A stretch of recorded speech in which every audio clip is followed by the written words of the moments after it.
Thank you very much, Mr. Vishal Rachanani, for accepting my invite for this interview on commercial real estate trends. I'm sure every real estate professional and business owners are looking forward to that.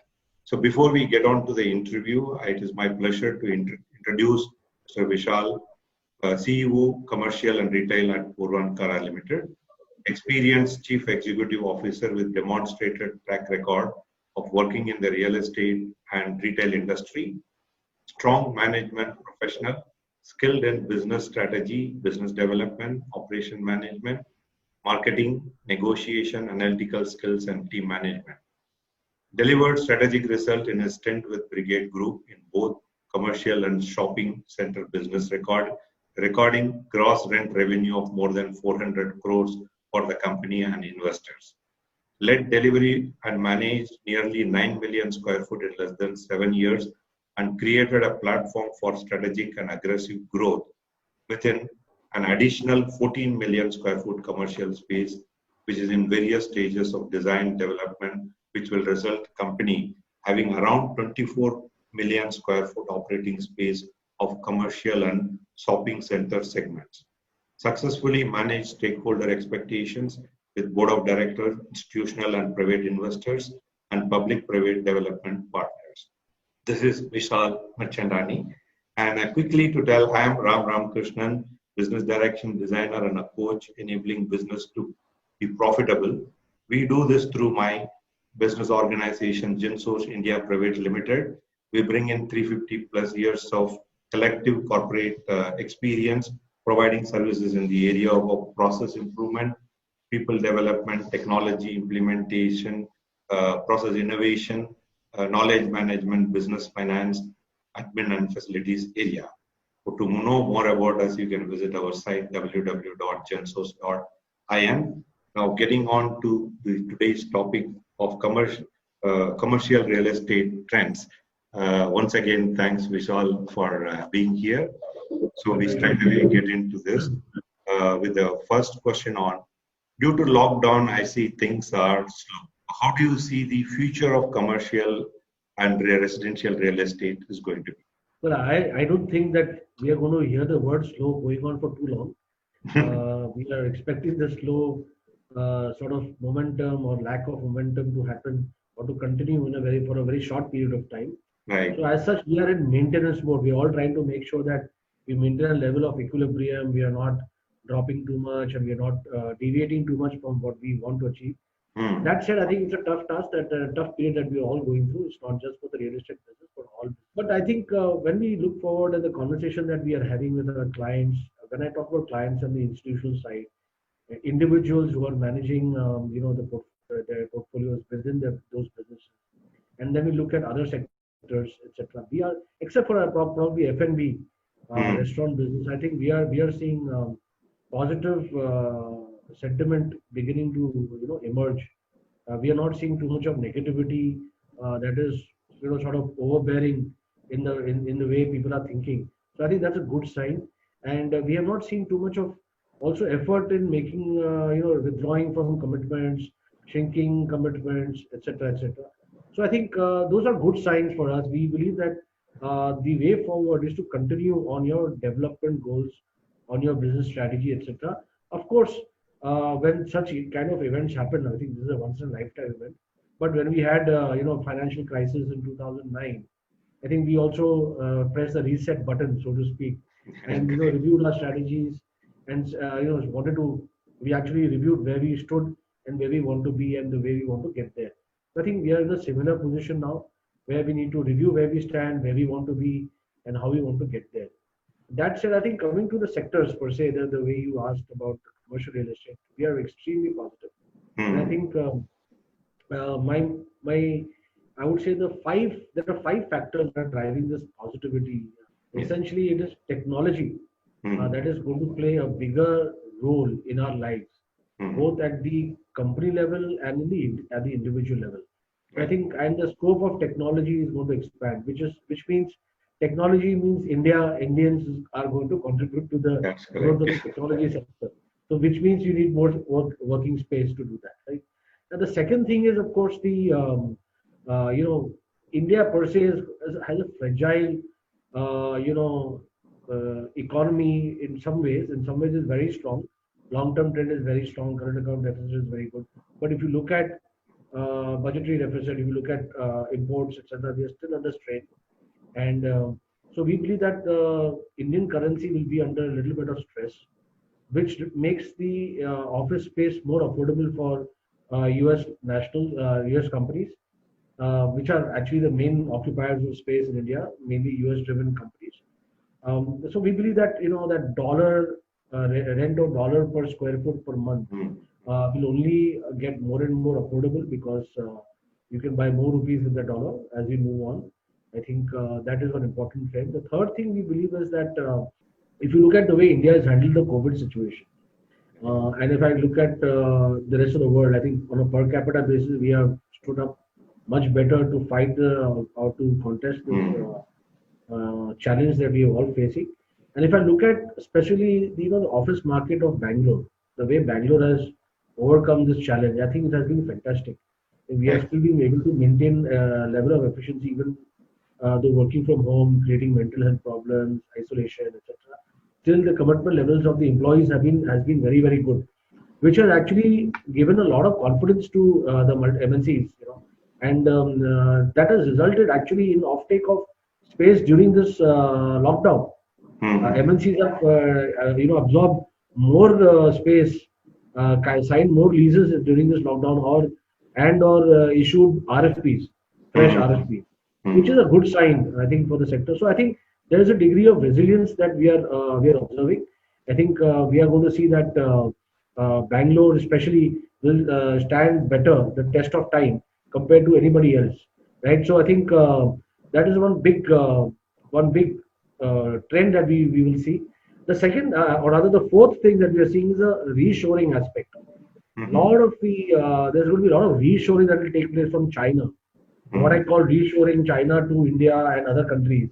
So one is obviously the manufacturing job, but manufacturing jobs obviously will be scattered, not just benefiting India. So probably go to Vietnam, US itself, go back to US, etc. So, but India will still gain a few opportunities emanating out of the reshoring trend from China in the manufacturing sector, which will again create demand for office space. And of course, reshoring of IT. I think that is an important part, because even in this lockdown period, I think the IT companies or the back office companies that were operating in India have actually been able to perform well, like I mentioned earlier. So I think the reshoring element or trend for ITES for India will be a very, very strong move. I think that's the fourth. That's a fourth element, and of course there is this work from home, social distancing, or what I call de-densification of spaces. So one is that some work from home trend will take place, I know, but I don't think it will go to the extent the way some people are announcing. In fact, I spoke to a very large occupier. And you don't see work from home is not going to create a major concern. It is not going to create. So in fact, de-densification will create higher demand. You know that 10, 15 years back, the space required for a seat was 100, 125 square feet. Right? It has over the years fallen down or made more efficient to say 70 square feet per seat. But now with the de-densification, what is going to happen is, there's going to be more of distancing of seats. Right. So more area required per seat. So while the businesses grow and absorb more seats, they will require more area per seat. So I think the expansion of area per seat is going to be in the range of 30 to 40%, which is substantial, and that is only leading to more office space demand. So I think these are the 5 factors which we believe are going to play out over the period of time, and not long time. I think short to the medium term. I think we're going to see a very big play in that area. So all in all, I think the commercial real estate sector is going to, in my opinion, going to explode from here. But it will be working more for a fewer players than before, because some of the smaller or newer players who came into the market, they suddenly started feeling that it's a challenging business, challenging time. Let me pull back. So I think the competition space will shrink further and will be in the hands of a fewer developers.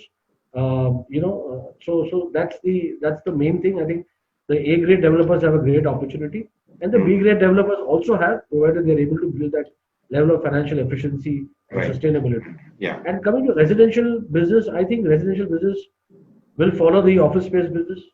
It has to, because if jobs get created, then Yeah, more demand for residential. residential space will obviously get created.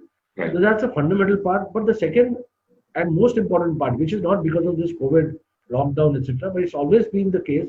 But somehow our country's developers have not been very sharply focused on that, and that is the mid-income housing. I won't just say affordable to mid-income housing. I think that is going to be a very, very big trend, maybe 3 to 5 times more than what we have seen in the last 5, 10 years, and exclusively dominated by only that segment versus, we see a lot of premium housing being promoted, developed and promoted.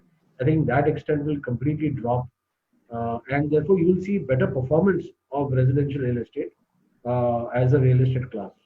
So there will be consistent demand, and of course, this will be backed by lower interest rates. We're already seeing interest rates, home loan interest rates coming down to 7.5%. Right. It's going to go down further. It's expected to go down to 6.5.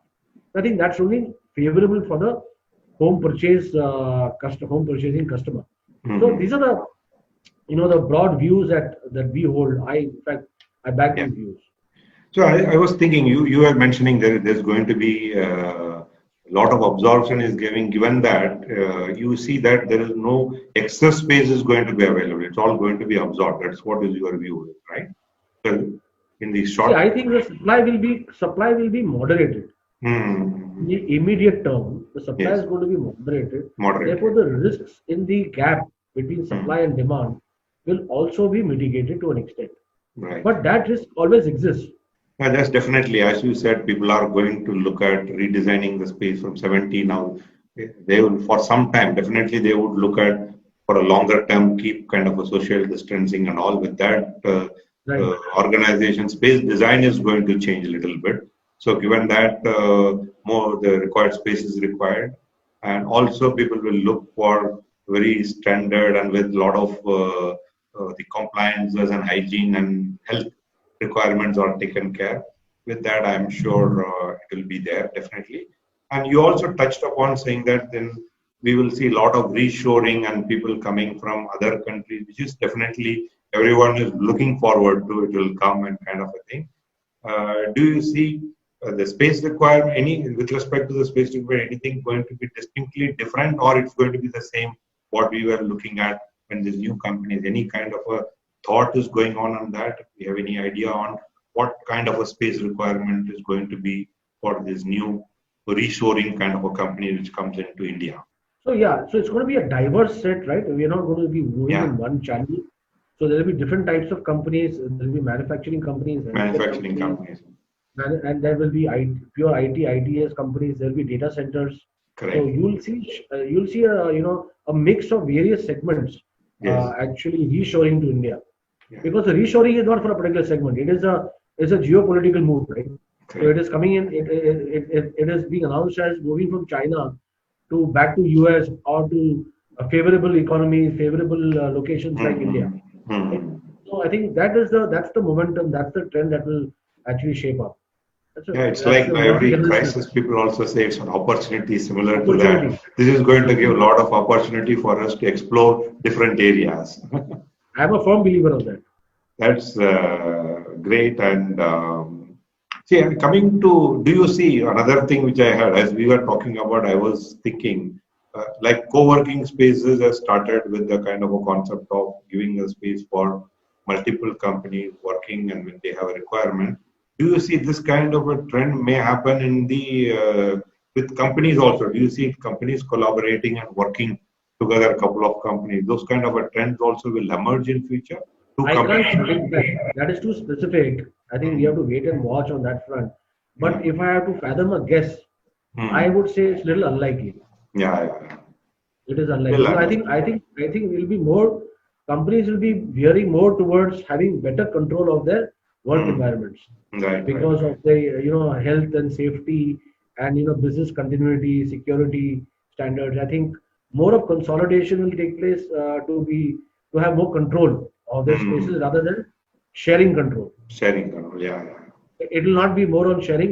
It will be more on managing control. Exclusively. Now, I think you have given a great overview of what is going to be the trends on commercial real estate, what is it going to be. And I'm sure everybody is, there's an upbeat. People are looking forward to saying that, yeah, this is an opportunity. We will venture into different area. Things are going to change and look at. And thank you very much, Vishal, for sharing your thoughts. And I think I'm sure it is quite useful. Uh, Everyone will look forward to. Thank you very much. Thank you. Thank you for having me. Thank you very much. Take care. Have a good day.